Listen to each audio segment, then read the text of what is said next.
welcome back everyone to Warlord of SBAS plays Torment, Numenera, episode 81. Last time we talked to the cultists a little bit more, then we found this Mirrorcaster. Yes, found, not stole. Ignore that. And we started talking to this lady in the here. So let's continue. Alright, I'll help you. Her face lights up as bright as her song from before. Thank you. Thank you. For a man of your skills, this will be easy. I promise to get what you need. I'll meet you at the gates in an hour. She gets up, practically floats away.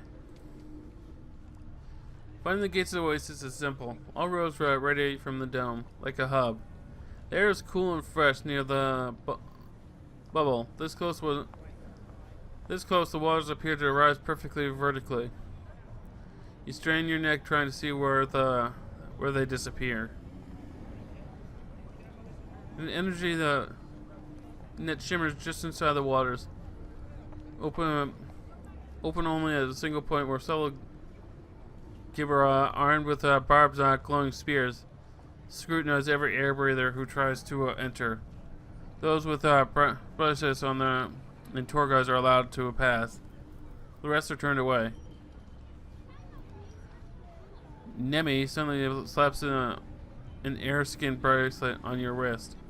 You feel a slight tingle, but nothing more. She points to a group of gibberons next to a spying gibberia. Ready? Let's go. Sweet. Underwater world. I wish these were more active so I can explore this more to my leisure, but oh well. Maybe in the next game. That would be cooler. I'm just saying, I like to explore the underwater world. Stepping into the oasis is surprising. There's no shield or force holding the waters. You walk into them like you might walk into the sea. Once inside, the tour guide takes you all over the massive city. Through the sunken market, an underwater park, the government square. Nami was right. She doesn't let you out of her sight once. When you arrive at the Mengaria? I don't know. It's just as crowded as Nemi said it would be, filled with creatures and curious, as though it can't decide whether it's a massive museum or a zoo. It's almost overwhelming. You don't know what to look at first. Remy, Nemi says, her hand gently holding your arm. Why we're here.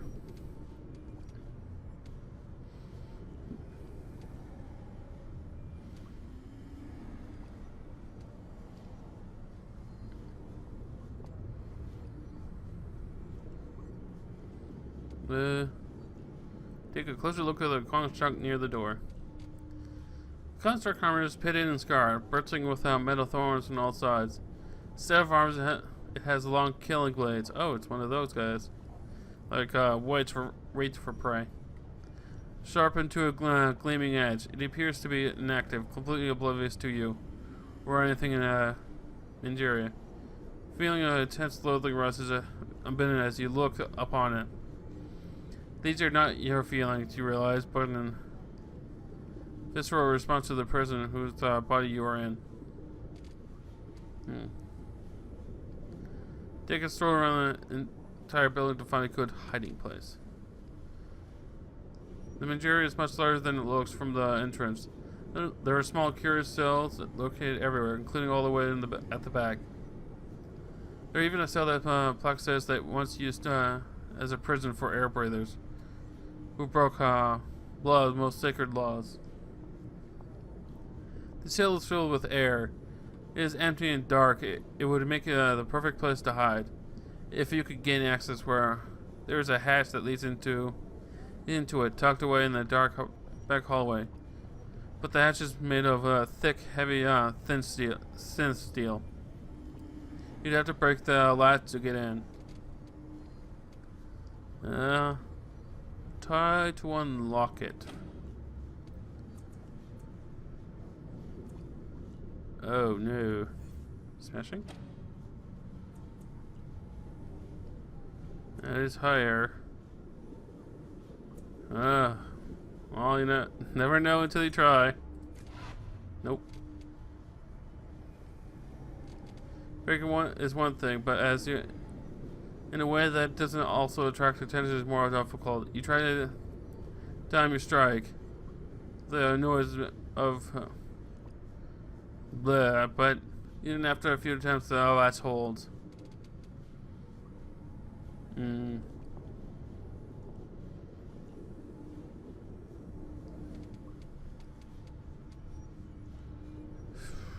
I don't really have any more.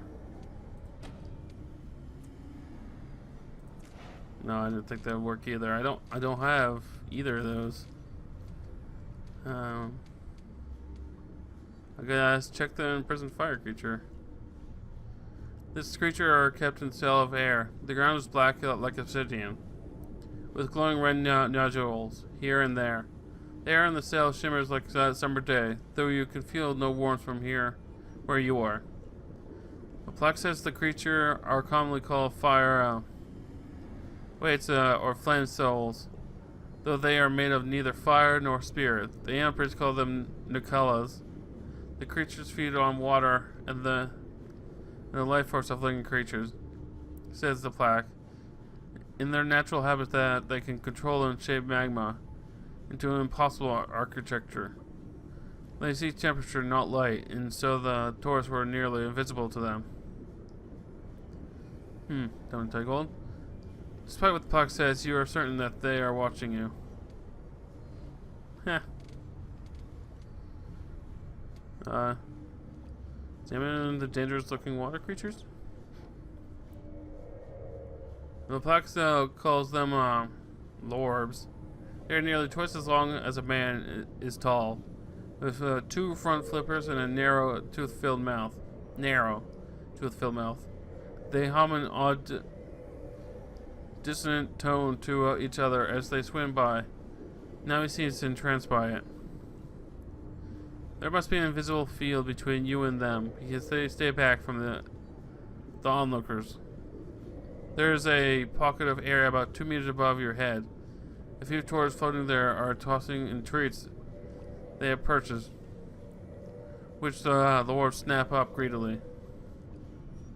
Their habitat resembles rocky shoals. There's several holes and hollows for the lords to hide in. The field that separates the lords from the tourists must not extend to the air above, because the tourists are reaching right through to toss their treats. It would be a simple thing to jump in with nobody looking, but of course, then the lords would likely tear you to shreds. Examine the amulet on pedestal in the center of the foyer. It is an amulet of several concentric circles. A thick cord is attached to the outer circle, though it does not appear to pass through the other rings. The circles are just hovering in the center of each other. The plaque on the pedestal says it's called the Talisman of Scourgel. Myth says it belonged to the legendary Blah, believed to a prophet of Blah, but the Blah, and a deity by some Blah. Its true origins are known, but the true origins are unknown. But it has belonged to the Blah, the ruling council of Oasis, for several centuries. You recognize the talisman as a strange artifact from the first memory, deep within your mind. The Shaken God once needed it for something, perhaps a complete resonance chamber itself, though all that seems irrelevant now. Watch the crowd of tourists.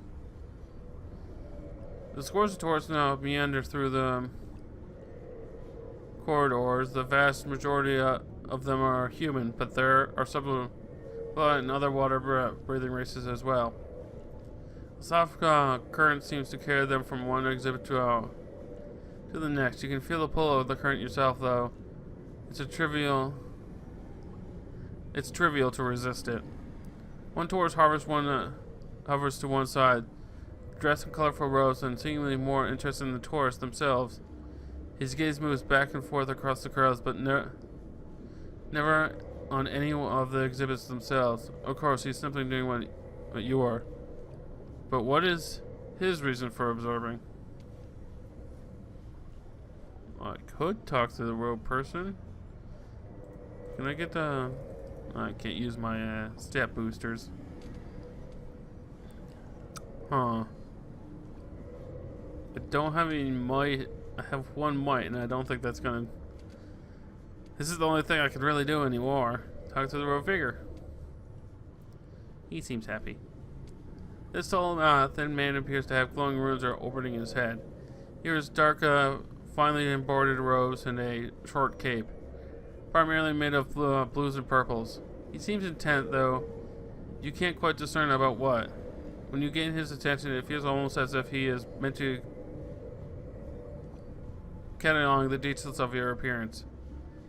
You glance at Nami behind you, the beggar and the cast-off. What is it you would ask this one? How do you know us? History and observation teach us many things. He nods to Nami, is a beggar who has toured Mla at least 87 times in less than 2 years. You are a discarded shell of one who calls himself the Changing God. You are known through your brand. She is known through her habits. It is the same. He shuts his eyes for a moment as if deep in thought. Then he opens them again and says, "Yes, we can also guess at your purpose." Nami, whose fear has grown more obvious with each word the man speaks, hisses. Why have you told, who have you told? Who are you doing, why are you doing this? Man looks down at her, his intense look, oh, she was saying that, whoops. His intense look softening only slightly. You have nothing to fear from this one. Your secrets are safe. Indeed, our paths may even converge. We shall see. I noticed that you're watching the tours, not the exhibits. Why? Your answer is the same as yours, Seeker. You wish to free yourself from those who watch. You glance at the doorway where the Bloodgar tour guides talk amongst themselves, while those tours enjoy the blood. This one is Duskwatcher Lamarad, an eye of the Brotherhood of the Chronicles. It is our purpose to witness and record pivotal moments in history. We believe one such event is soon to occur.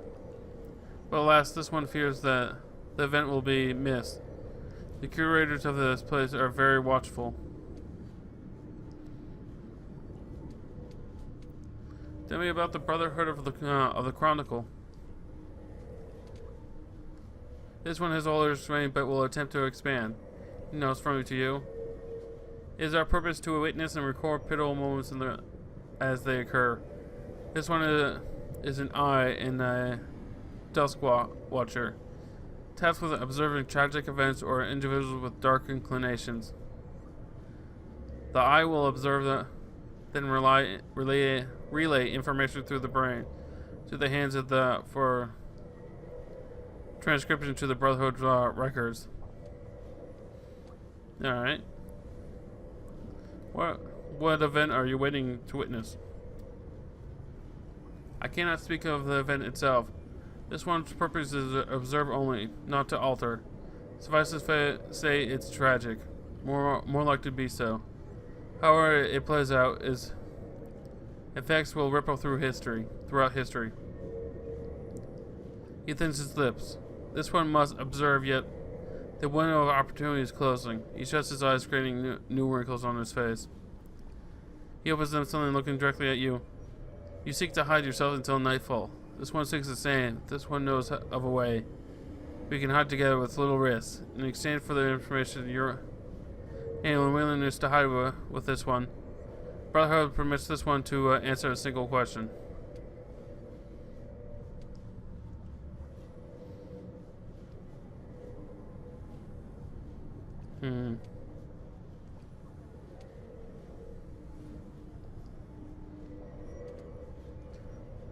Hiding two of us already is dangerous. All three of us I won't the demons spot us more easily?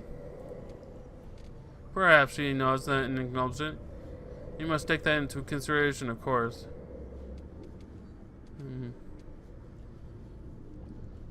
You don't need to answer any questions.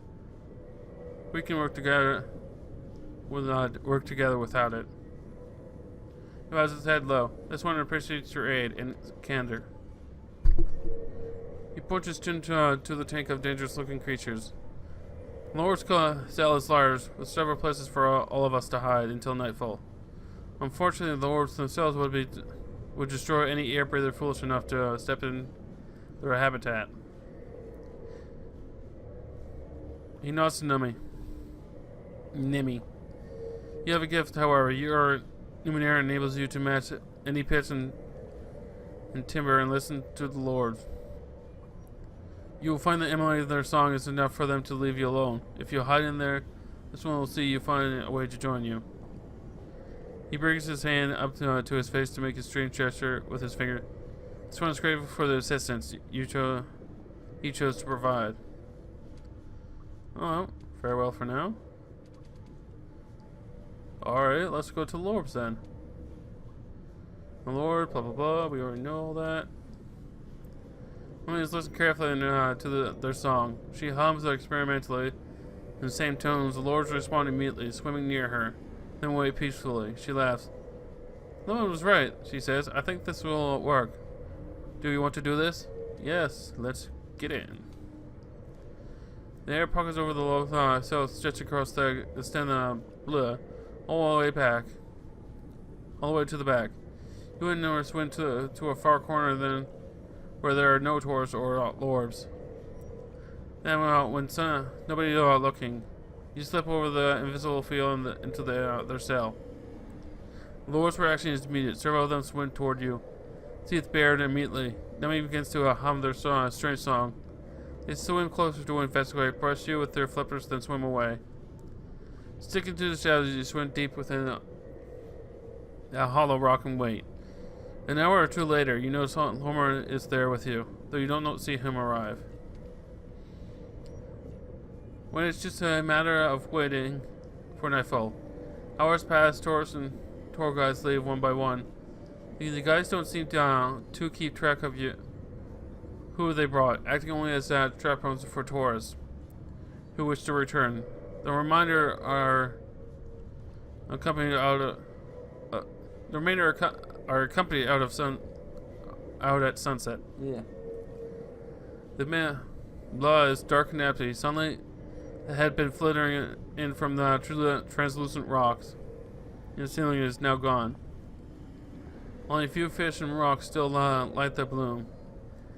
You emerge from the hiding place, moving as quietly as possible. But as soon as you reach the main corridor, a metallic voice carries from the direction of the front entrance. Do you think I did not see you? Would not. No? You will die here tonight. You see a demon around the corner, a construct bristling with spikes and blades. You, Nomi, and Laura are too matey to hide, and it sees you immediately. Before you can react, it fires a burst of energy, and it causes the water surrounding you to burn like fire. When your vision returns, Larman is gone. Nomi is still next to you, breathing heavily within her air skin bracelet. It doesn't look like she could take another hit like that. Even you can only survive a short while longer. You have been Lance bracer on your form, but you suddenly wonder if that'll be enough.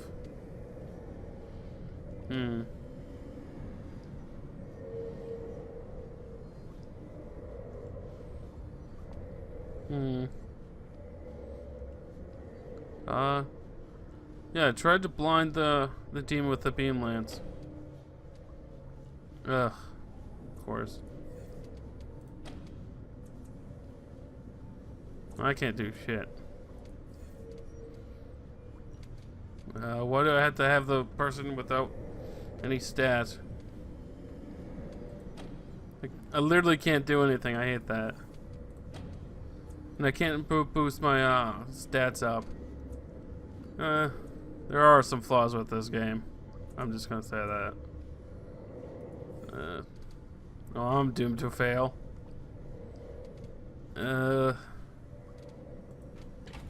That's all I could do. And you take aim and blast it in the shoulder. It reels back, sparks at debris flying from its all direction, then hovering in the water around it. It's wounded, but not enough to slow it down.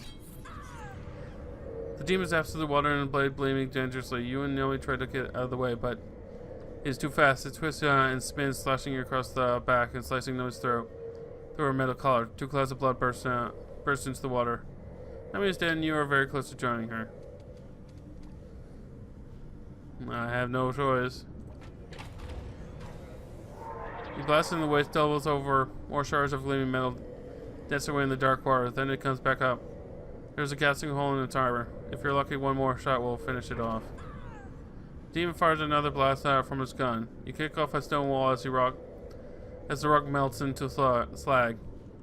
Suddenly, the demon is right in front of you, blade whirling. You try to change direction, but you are too weak. As the blade slices through your skull, you realize the demon intended for you to dodge its first blast. The Mengoyer goes black, the pain extending for too long. Finally, a new pain joins it, rushing in your gut. It pulls you back into your own body. I'm ready to learn something new. Well, that didn't work out. Oh well, whatever.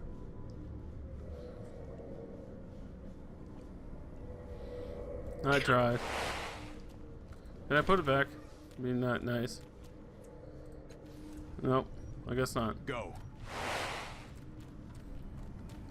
That was disappointing. But I couldn't increase my stats, so, well, whatever.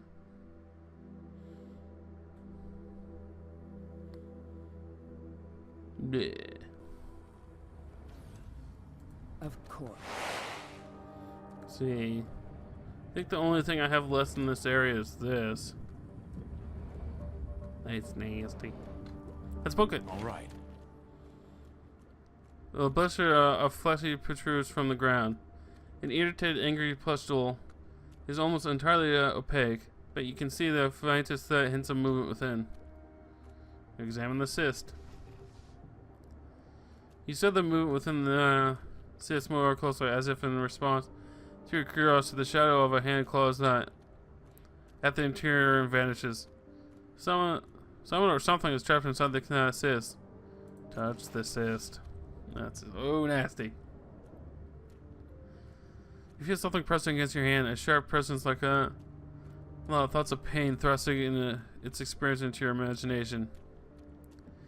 As your fingers brush the flesh of the cyst, the memories come pouring in, flooding your thoughts out with emotions of lives you have never lived. Stories from countless lives lost in the bloom. You reach out for a random memory in the swirling maelstrom, and its particulars become immediately shockingly clear. You gaze through a faint shimmer and ripple of the force field, down the silent red vein tunnel into a pulsating black. It looks empty. You know it is now. You feel the eyes on you, the hungry eyes, but you feel no fear. You feel emptiness within you, under a scab that you want to pick. Examine the emptiness inside you, I guess. You remember her laughing face. You remember her closing her eyes. The tentacles of her hair. Oh, tentacles, I guess. Writhing around the back of her head, pulling you in for a kiss. You remember her delightful laughter when you told her you found a lost settlement at the end of a quiet tunnel in the bloom. Untouched by scavengers, a fortune lying on shelves and neat crates. You remember leading her by the hand. The pain now rises. Your hand strokes the force field controls. What happened? Keep digging through the memory. You don't want to remember, you don't. But you go deeper anyway. You'd installed the shield to protect you from your find from the other explorers. But when you fled the ruins and the shrieking things beneath, it was the shield that saved you. You and not her. You saw them fall on her 10 steps from safety. Pale claws, blood-painted screens from beneath the seething pile. So much blood, and she never stopped screaming. Finally, you raised that. She only then did silence fall. Look at your hand hovering over the shield controls. For all you know, she could still be screaming down there in the ruins. And it's your fault. The life you were going to build together is gone. Erased. You have just one more thing to do.